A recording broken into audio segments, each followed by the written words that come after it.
She was young, no more than 14 rainy seasons old, and her face carried the soft glow of innocence that had not yet been entirely shadowed by cruelty. Her eyes were wide, curious, always searching for signs of kindness in a world that often denied her any. She moved with the quiet grace of someone who had been taught to make herself small, to not disturb those who believed she was unworthy of attention.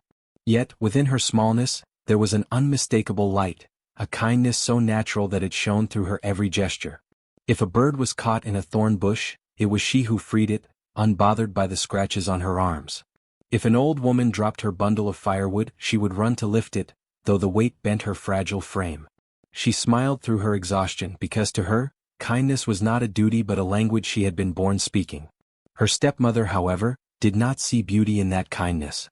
Instead, she saw weakness to be exploited. From the earliest days, she demanded more from the girl than she did from her own children. Before the sun had crept over the horizon, the girl was up, carrying water from the river, gathering wood, sweeping the compound, and preparing meals she was rarely allowed to taste. She did everything without complaint, her small hands raw from endless work, her feet blistered from the stones on the village paths. Yet even in the midst of pain, she whispered songs to herself, low, soothing songs that seemed to hold her broken world together. She longed, in the hidden places of her heart, for someone to see her not as a servant or a burden, but as a daughter, as a child worthy of love. She watched how other mothers brushed their daughters' hair, how they pressed food into their hands with affection, and how they shielded them from harm. She would watch quietly, her eyes shimmering with a mixture of joy and sadness, because though she celebrated the happiness of others, she ached for the same tenderness to touch her own life. At night, when the compound was still, she whispered her longing into the dark, unsure if anyone, or anything, was listening. The villagers noticed her quiet endurance, but few ever stepped forward to help. Some pitied her, but fear of her stepmother's sharp tongue and cunning ways kept their compassion silent. Others mocked her thin arms and her tired eyes, asking how such a fragile girl could ever survive in a world as harsh as theirs. She would lower her head when they laughed, not because she agreed with their cruelty, but because she did not want to give them the satisfaction of seeing her tears. Tears, she had learned, were best shed in secret, where no one could use them as proof of weakness. There were moments when her innocence still bloomed like flowers after rain. She had a way of finding wonder in the smallest things. A butterfly alighting on her hand could make her forget the bruises on her back. The sound of children's laughter could stir a smile across her weary face. Even the glow of the moon felt like a promise to her, that somewhere beyond her suffering, a better destiny was waiting. She clung to such moments like a lifeline, because without them, the weight of her stepmother's cruelty would have crushed her spirit entirely. Still, life under that roof was merciless. Her stepmother's voice rang out like a whip, lashing her for the smallest mistakes. A pot that boiled over, a garment not scrubbed white enough, or a delay in fetching water. All were met with scolding, sometimes with strikes. The girl never fought back. She simply bowed her head, her lips pressed into silence. To resist would have only fueled her stepmother's anger further, and she had learned that silence, though painful, was its own kind of armor. Her stepmother's children treated her no better. They saw in her only a servant, someone to push aside when food was served, someone to send running on errands while they laughed and played. If she dared to sit near them, they shoved her away, mocking the way her clothes hung loosely on her thin body, mocking her hands cracked from work, mocking the way her voice trembled when she spoke. She bore it all quietly, but each cruel word carved a deeper hollow inside her, a hollow she filled with quiet prayers to spirits she barely understood. Even with all this, her heart refused to harden completely. When her stepmother's children fell ill, she was the one who crept to their side at night, cooling their foreheads with damp cloths. When her stepmother stumbled on the uneven ground, she rushed to help her up, despite knowing the woman would push her away. She loved not because she was loved in return, but because love was the only power she knew. Yet, deep inside her, hidden beneath her innocence, was the beginning of something else, a quiet ember of strength waiting for the right wind to ignite it. Her life was not one of grand joys or easy laughter, but of endurance, kindness, and longing. Every day was a test of patience, every night a battle with loneliness. And though she appeared weak in the eyes of those around her, there was a quiet resilience in her that even she did not yet recognize. That resilience, born from her suffering and her innocence, would one day become the very thing that transformed her. For now, she was only a girl longing for love, enduring cruelty with grace, and holding on to the fragile hope that her story was not meant to end in silence. The stepmother's hatred did not erupt suddenly like a storm. It grew slowly, festering like a hidden wound that refused to heal. At first, the girl noticed only little things almost too small to call attention to. When food was served, her portion was always thinner, her bowl never quite full, and sometimes the meat that found its way to her plate was the toughest part of the animal, while her stepmother and step-siblings enjoyed the tender cuts. She bore it without complaint, smiling and thanking them for whatever was given, thinking perhaps it was her duty to endure such differences. But to the stepmother, this quiet acceptance only deepened her irritation. For every act of kindness the girl offered, the woman saw a reflection of her own malice, and it stung her pride like thorns pressed into flesh. The villagers admired the girl for her innocence and beauty. Her face glowed with a softness that even hard labor could not dim, and her laughter, though rare, carried warmth that could soften the mood of those around her. She never returned cruelty with cruelty. Instead, she picked up the tasks others abandoned, gathering water, sweeping courtyards, and helping elderly women carry firewood without ever asking for thanks. It was this natural grace, untrained and unforced, that stirred the stepmother's jealousy like a fire-catching wind. She feared the girl's presence would one day outshine her own children, that the village would see more worth in this orphan than in the one she had birthed herself. The envy began to whisper in her heart, telling her that there was danger in letting the girl grow, danger in allowing her beauty to blossom fully, danger in permitting her innocence to continue winning favor among the people. At first, these whispers turned into petty cruelties. The girl would find her clothing torn when she went to wear them, or her hair oil replaced with ash, leaving her scalp itching and raw. She endured it quietly, not suspecting the depth of malice festering behind the older woman's eyes. The stepmother would send her on the longest errands, forcing her to walk to distant streams for water when nearer wells were clear, or command her to grind the toughest millet long after nightfall when her body ached for rest. But cruelty has a way of growing bold when it faces no resistance. Soon, whispers filled the household like smoke in a hut.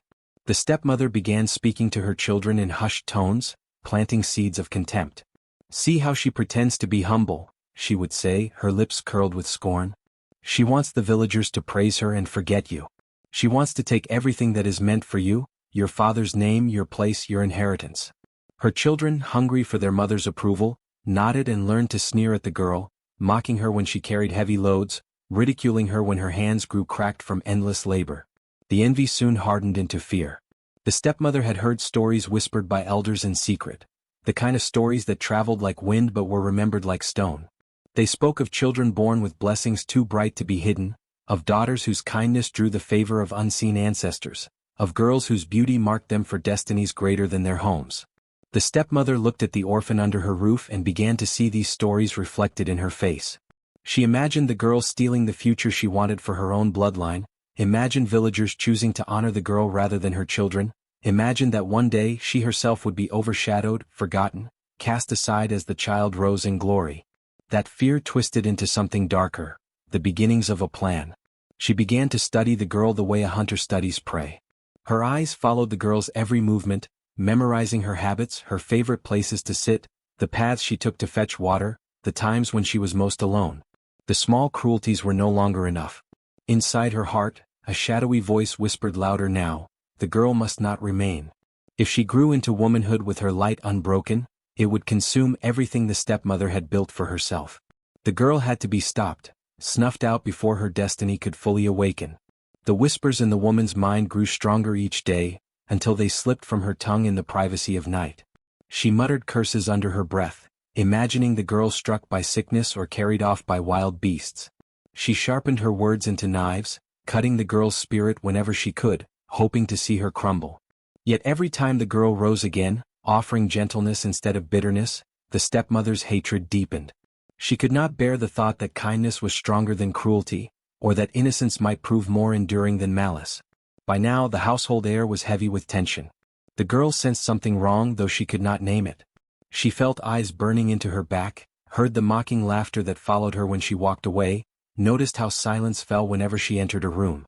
But her heart, soft and trusting, did not yet see the trap forming around her. She still believed that if she worked harder, smiled more, endured longer, she might one day win her stepmother's affection. The stepmother, meanwhile, was preparing for more than daily torment. In her heart, cruelty had bloomed into a deadly plan. What began as envy had become greed, greed for power, for control, for the assurance that her children would rise unchallenged. And so, within the shadows of her thoughts, she began to craft the girl's undoing, believing that if she erased her stepdaughter from the world, her own place would finally be secure. The stepmother's hatred, once just sharp words and small cruelties, hardened into something colder, sharper, and more dangerous. In the silence of the night, when her children slept, she lay awake with her eyes fixed on the shadows above her, whispering to herself about how the girl must be removed. The idea did not come all at once. It grew, fed by envy and fear, until it turned into a clear, deliberate plot. She could not simply chase the girl away, for the villagers might take her in, and then her kindness would still blossom in their eyes. She could not let her live long enough for that destiny to awaken. No, the girl's light had to be snuffed out completely. At first she thought of poison. She imagined slipping something bitter and deadly into the girl's food, perhaps into the porridge she ate alone, away from the family's main meal. She pictured the girl growing weak, her body trembling, her eyes closing forever while she claimed it was an illness no one could prevent. She began to gather herbs, testing them in secret, crushing them between stones to watch the colors they released. She spoke to women who knew medicine, pretending to seek cures for her own headaches, but listening closely for the names of leaves that caused pain instead of healing. Yet poison was dangerous, it left traces. If others suspected, if the girl's spirit lingered to whisper in dreams, the villagers might turn against her. So her mind shifted to abandonment. She knew of wild, lonely places beyond the farmlands, where thick forests grew and animals prowled. If she sent the girl there on an errand and left her to the mercy of beasts or spirits, no blame would fall upon her. She began to watch the weather, to mark the days when storms swept across the land, and she planned to send the girl out when the sky was heavy with danger. Go fetch firewood, she rehearsed in her mind. Go draw water from the far stream. She even whispered to her children, testing them, planting the idea that the girl was clumsy, weak, and careless. One day, she told them with a sly smile, her foolishness will cost her life. But even abandonment carried risks. What if the girl, blessed by some unseen power, found her way back? What if a traveler came upon her and carried her home? The stepmother could not bear to imagine the shame of such survival. So she devised a trap. It would be a snare woven not from rope but from betrayal, carefully disguised as an act of motherly concern. She would call the girl close, perhaps offer her a task of honor, something to make her believe for once that she was being trusted. The sweetness of the invitation would lower her guard, and then the cruelty would strike. She tested her tone, softening her voice when she spoke to the girl in small moments, acting as though her heart had softened. "You are growing into a woman now," she said one evening, watching the girl with eyes that pretended warmth. "It is time you learn the responsibilities of this household. Perhaps tomorrow, you shall do something greater than sweeping floors." The girl, innocent and eager for even the smallest kindness, looked up with hope, her heart leaping at the thought that her stepmother might finally see her worth. That spark of hope was exactly what the woman wanted, to make her believe safety was near, only to lead her toward danger. The stepmother considered the river. Deep, fast, and merciless after heavy rains, it swallowed anything that slipped into its current. She imagined sending the girl there with a heavy load of laundry or clay pots, knowing that one false step on the slippery stones would drag her beneath the waves. She also considered the cliffs near the forest, where the ground was loose and the wind sharp. A small shove, an accident, and the girl would vanish into the abyss. The possibilities gave her a cruel satisfaction, and she began to hum under her breath as she worked, her mind painting images of the girl's end. Her children were not told every detail, but they could sense something dark in their mother's whispers. At night, when the fire burned low, they heard her muttering to herself, rehearsing the words she would say, imagining the excuses she would give. "Poor girl," she murmured, feigning sorrow. "She should have been more careful." The children, taught to mock their stepsister, began to giggle at the idea of her absence, not fully realizing the weight of their mother's plan. The girl, meanwhile, sensed the strange change in her stepmother's demeanor but did not understand it. The sudden sweetness confused her, but she longed so much for approval that she accepted it, believing perhaps her endurance had finally softened the woman's heart. When the stepmother spoke kindly, the girl's eyes glistened, and she worked twice as hard, determined to prove herself worthy. That trust, that innocence, was exactly the key the stepmother needed to lock her into the coming trap. Every detail was arranged, the time, the place, the excuse. The stepmother rehearsed how she would call upon the girl, how she would send her into danger with instructions that sounded like honor. Her lips curled in anticipation each time she imagined the girl's absence, her body swallowed by earth, water, or shadows, never to trouble her household again. She even began to prepare her explanation for the villagers, smoothing her words into a tale of tragedy. She was careless, she planned to say, with her hands clutching her chest as though in grief. I warned her, but she did not listen. The plot was set like a snare hidden beneath leaves, invisible until it snapped shut. What began as envy had now fully transformed into betrayal, the kind that smiles in your face while digging your grave. And the stepmother, convinced of her cleverness, waited for the moment when her scheme would finally unfold, never imagining that forces greater than her cruelty were already watching, already stirring in silence. The day came when the stepmother's plan unfolded like a storm cloud that had been gathering for far too long. It was early morning, and the sky was painted in dull gray streaks, heavy with the promise of rain. The girl, still wiping sleep from her eyes, was surprised when her stepmother called her close, not with the usual sharp tone but with a voice that seemed almost soft. Today, the woman said, you will do something important for this household. It is time you learn responsibility. The girl's heart lifted in a fragile way, like a bird that dares to fly though its wings are frayed. She thought perhaps at last her patience and kindness had reached her stepmother's heart. She was given a bundle of clothes heavier than usual, almost too heavy for her small frame, and ordered to carry it to the river to wash. The stepmother's eyes lingered on her as she stumbled under the weight, but the girl mistook the gaze for approval. She did not notice the slight curve of satisfaction on the woman's lips as she staggered out the door. The path to the river was long, the earth damp from the previous day's rain. The girl's feet slipped in the mud, and each step sent a dull ache through her tired body. Still, she pressed on, whispering small prayers under her breath that today might mark the beginning of something different, that her stepmother would look upon her with kindness when she returned with clean clothes. The air was thick, the silence broken only by the rustle of leaves and the distant rumble of water ahead.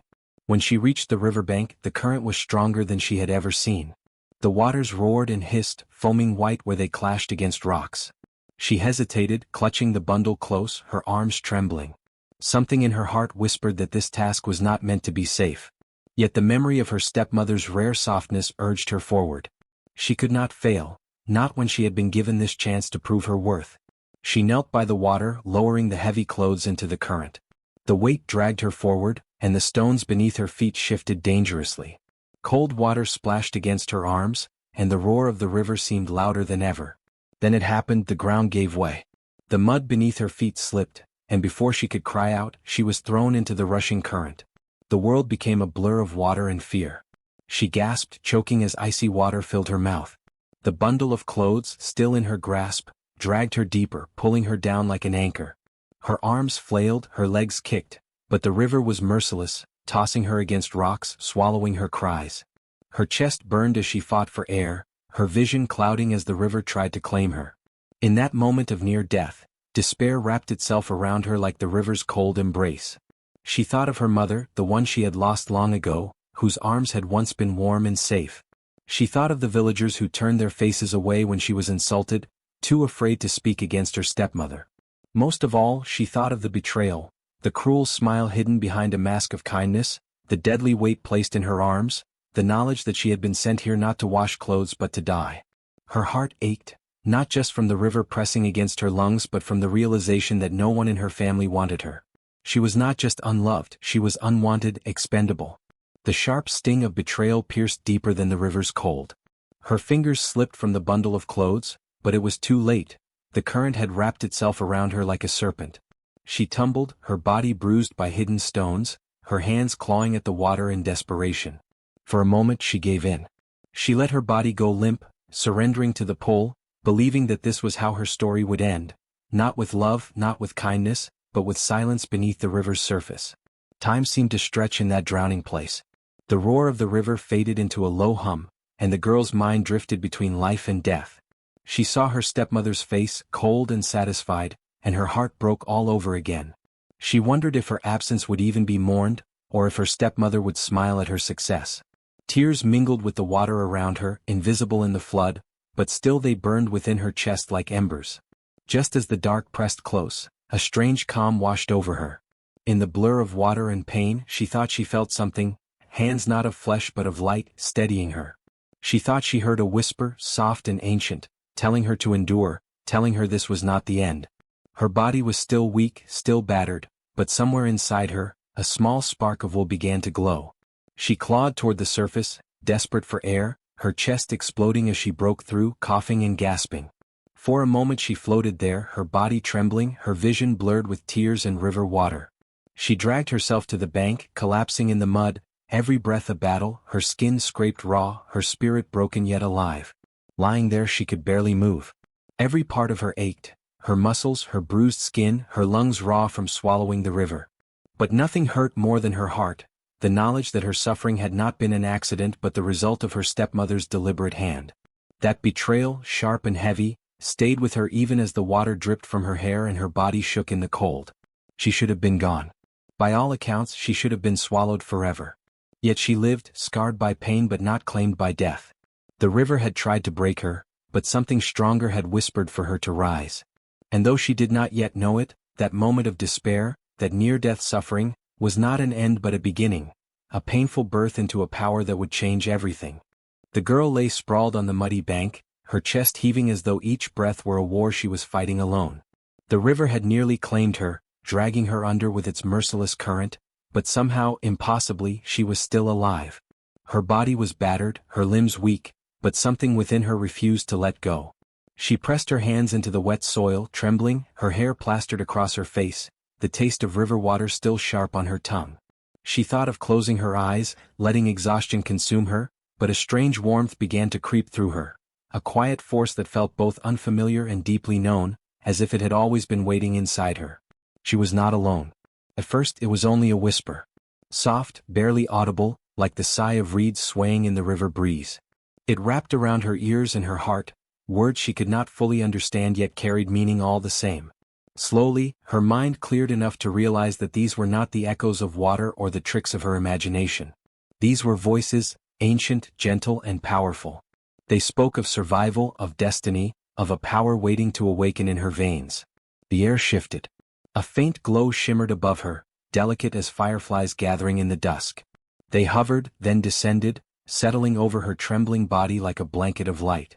She blinked against the brilliance, tears mingling with the damp on her cheeks, as she felt strength seep into her bones. The bruises on her arms still ached, the cold still clung to her skin, yet beneath it all warmth pulsed, a rhythm deeper than her heartbeat. It was as if unseen hands were knitting her back together, healing not just her body but her spirit. And then she saw her. From the glow stepped a figure, tall and graceful, her face veiled in silver light. She bore the presence of the ancestors, the guardians whispered of in old tales told by elders around fires long extinguished. Her eyes burned with both sorrow and strength, as though she had witnessed countless injustices yet never ceased to guard the innocent. The girl could not speak, could only stare, trembling as the figure knelt beside her, placing a hand against her chest. "You are not meant to perish in silence," the spirit murmured, her voice a blend of wind and river, both fierce and soothing. "Your tears have been counted. Your pain has not gone unseen. From what they tried to destroy, strength will rise. You are the vessel." The girl's lips parted, but no words came. Instead, she felt it, the rush of something coursing through her body like fire hidden in water. Her weakness did not vanish, but it no longer defined her. Beneath the exhaustion, something deeper stirred, something fierce, as if the river itself had left its power inside her veins. The figure lifted her chin gently, and in that moment, the girl saw reflected in those luminous eyes her own face, but not as it was now.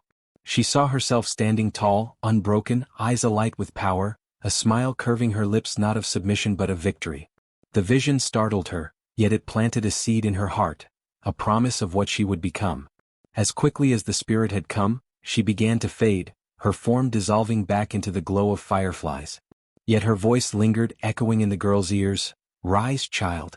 The world will know that cruelty feeds flames that cannot be contained. You are not their victim, you are their reckoning." The girl collapsed back into the mud, the vision gone, but the warmth remained. She lifted her hand weakly, and for the first time she noticed something strange. Droplets of water still clung to her fingers, yet when the moonlight touched them, they shimmered faintly as though they carried light of their own. Startled, she rubbed her fingers together, expecting the glow to vanish, but it lingered. Her breath caught. The spirit's words echoed again, strength would rise. 4 hours she lay there, drifting between sleep and wakefulness, her body aching, her spirit buzzing with this strange new energy. And when the dawn finally broke, painting the sky in hues of gold and crimson, She managed to sit up. Her body was bruised, her clothes torn, yet her back was straighter than it had been the night before. She pressed a hand to her chest, where the spirit had touched her, and felt the steady pulse of something more than life. It was power, quiet but insistent, waiting for her to claim it. She staggered to her feet, swaying at first, but soon her steps steadied. Each footfall felt deliberate, as though the earth itself recognized her now, as though the soil beneath her carried her forward. Birds stirred in the trees, their calls sharp and urgent, and the wind rose suddenly, swirling around her like a cloak. She no longer felt like the helpless girl dragged under the current. She felt marked, chosen, awakened. Though hunger gnawed at her stomach and sorrow still weighed on her heart, she now carried within her the certainty that she had been saved for a reason. What her stepmother had intended as an end had instead become a beginning. The river had not taken her. It had given her back to the world stronger, touched by powers that her enemies could neither imagine nor withstand. Her lips curved into the faintest smile, weary but resolute. She whispered into the breeze, her voice trembling but steady, "I will not be broken." And as she turned from the riverbank, the glow still faintly lingering in her hands, the air seemed to hum in agreement. She did not yet know how, but deep inside she understood that justice would come, not from others, not from the villagers who had turned away, but from her own hands, guided by the unseen forces that had chosen her. That night, as she lay on the cold ground with nothing but the stars above her and the whisper of the wind against her ears, the girl closed her eyes. Her body ached from the wounds of betrayal, but sleep carried her swiftly into a world unlike any she had known before. In this dream, she stood in the middle of a vast plain. The soil beneath her feet glowed faintly as if burning embers hid under the earth, and the sky was heavy with storm clouds that pulsed with veins of silver light. She felt small at first, trembling in the face of the endless horizon, but then she heard it, a voice not of a single person but of many, layered together like a choir of ancestors calling her name. Child of sorrow. Child of flame. Child of destiny. Her breath caught. She looked around, expecting to see someone approaching, but the land itself seemed alive with sound. Every grain of soil hummed with energy, every gust of wind carried words too ancient for her tongue, yet she understood them in her bones. She was not alive by accident. The river had not spared her out of mercy. The spirits had marked her, chosen her, carved her into the vessel through which justice would flow. Her heart pounded as the sky split open with light. From above, beams of gold and crimson descended, not to burn her but to wrap her in warmth. The glow entered her body like a river pouring into dry land. For the first time she did not feel frail or helpless. She felt vast, uncontainable, as if every wound she had endured had been fuel for a fire now rising within. Then came the visions. She saw herself standing before her stepmother, her enemies trembling as shadows stretched behind her like wings. Her tears glistened like molten silver, but they did not fall in sorrow. They burned through chains, they lit paths of justice. She saw villagers bowing their heads in awe, no longer mocking or ignoring her suffering but revering her as one who carried the voice of the spirits. The vision filled her with fear at first. Could she truly become such a force? Could the girl who once cried alone in the corner of her stepmother's house transform into this glowing figure of power? The answer came in another whisper. Strength does not choose the willing, it chooses the needed. She understood then that her suffering had not been a waste. Every cruelty, every hunger pang, every beating word had been weaving a vessel strong enough to hold power without breaking. Her survival was not luck. It was destiny. The dream shifted again and she now stood before a mirror of water. When she looked into its surface she expected to see her battered face, but what stared back was different. Her eyes glowed faintly, not with the softness of innocence but with the fire of one who had endured and risen. Her hands radiated a pale light that spread outward in ripples. She touched the water and felt it surge with heat and life, as though her very being had become a bridge between the human and the divine. Fear began to dissolve, replaced with something sharper, purpose. She realized that the whispers were not only guiding her but binding themselves to her, giving her a share of their ancient strength. Her destiny was not only survival, it was return, confrontation, and justice. When she woke, dawn was just brushing the horizon, painting the sky in colors as fierce as the one she had seen in her dream. She sat upright, her body still tired but her spirit thrumming with new certainty. She pressed her palms together and found them warm despite the cool morning air. A smile touched her lips, not a smile of joy but of knowing. She was no longer the girl they tried to kill. She was the girl the spirits had chosen. In the days that followed, each sleep brought her more visions. Some nights she dreamed of flames coiling around her stepmother's hut, devouring it while she stood unscathed. Other nights she saw herself surrounded by ancestral figures, their hands resting on her shoulders, their voices rising in unison as if declaring her rightful place among them. She woke from these dreams filled with energy, her fear shrinking each time, her resolve growing sharper. Even when she wandered through the forest in search of food, she felt the presence of unseen guides. A bird's sudden cry would warn her of danger. A rustle in the trees would lead her toward berries or roots. The air itself seemed alive, teaching her to see not with her eyes alone but with her spirit. Every whisper confirmed the truth: she was not meant to die in silence. She was meant to return, carrying justice in her very breath. One evening, as the sun melted into the earth and shadows stretched across the land, she sat beneath an ancient tree and whispered aloud, "I am not who I was. I am not broken." The wind answered by sweeping her hair back gently, almost like a hand brushing across her face in reassurance. She closed her eyes and felt it, the growing pulse of destiny beneath her ribs. From that moment she no longer questioned whether she deserved to live. She knew she had been chosen to become the very thing her enemies feared. The day of her return dawned like no other, quiet yet charged with a strange energy that seemed to ripple through the air. The sun rose red over the horizon, casting a glow that made the earth appear as though it, too, waited for something remarkable. The girl, no longer frail or trembling, walked along the familiar path that led to her village. Her steps were steady, her posture tall, and her eyes glimmered with a light that made even the birds pause in their flight. She carried no weapon, no burden, only herself, yet she seemed as if she carried an army of unseen spirits at her back. Villagers were the first to notice her from afar. At first they whispered in disbelief. Some thought it was a vision, a ghost returning to haunt them. Had she not been abandoned, left to die, swallowed by suffering? Yet here she was, her figure clear in the daylight, her face lifted with a calm and mysterious smile. Mothers called their children closer, men paused in their work, and elders leaned on their staffs, staring as though they beheld an omen. Every step she took closer to the village stirred more unease, more astonishment. Her aura was undeniable. Where once she had walked with downcast eyes, now she met the gaze of every villager boldly, and many found themselves lowering their eyes first. There was something in her presence that silenced mockery and stilled cruelty.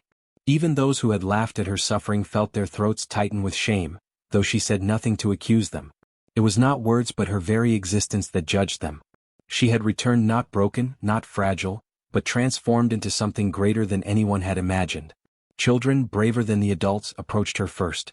They looked up at her with wide eyes, tugging at her clothes, whispering, "Where have you been? How did you come back?" She bent to smile at them, her touch gentle, her voice calm yet firm. "I was never gone. I was only waiting." The children giggled nervously, sensing both warmth and mystery in her answer, and they ran back to their mothers declaring that she was real. The women of the village, who had once ignored her suffering or joined in the gossip, now studied her face. They found it had changed. The softness of her youth was still there, but sharpened into something radiant, commanding. She looked at them with no anger, but neither did she look with longing. She needed no acceptance, no pity. And in that independence lay a power greater than wealth or beauty. The men too shifted uneasily. They remembered how they had remained silent when she was cast out, some even mocking her helplessness. Now they watched her return with an aura that made their hands twitch nervously against their tools. They could not laugh now, nor could they find words to diminish her. She was beyond their reach, beyond their scorn. Then came the stepmother. The sight of the girl, alive, stronger and smiling, was like a blade pressed to her throat. Her heart raced, her lips trembled, yet she forced herself to stand tall, as if the weight of the villagers' eyes could shield her. But the girl's calm gaze cut through every pretense. The stepmother could not look at her for long. Her eyes darted away, betraying her fear. For deep inside, she knew that no trick, no cruelty, no lie could erase the truth standing before her. The air thickened with tension. The villagers shifted, glancing from the stepmother to the girl, waiting for words, for some explanation. Yet the girl did not rush to accuse, nor did she cry out in bitterness. She simply stood there, her presence louder than any shout, her silence more powerful than thunder. Every detail of her return was deliberate. The way her head was lifted, the way her steps had carried her back without hesitation, the way her mysterious smile hinted at secrets only she knew. Whispers spread quickly: she was supposed to be dead. She carries something with her, something not of this world. Look at her eyes, do you not see the fire in them? Fear mingled with awe. Some villagers bowed their heads as if before a spirit, others crossed their arms defensively, but no one dared move against her. As the evening sun dipped lower, painting the sky in fiery colors, her return settled into the hearts of all who saw her.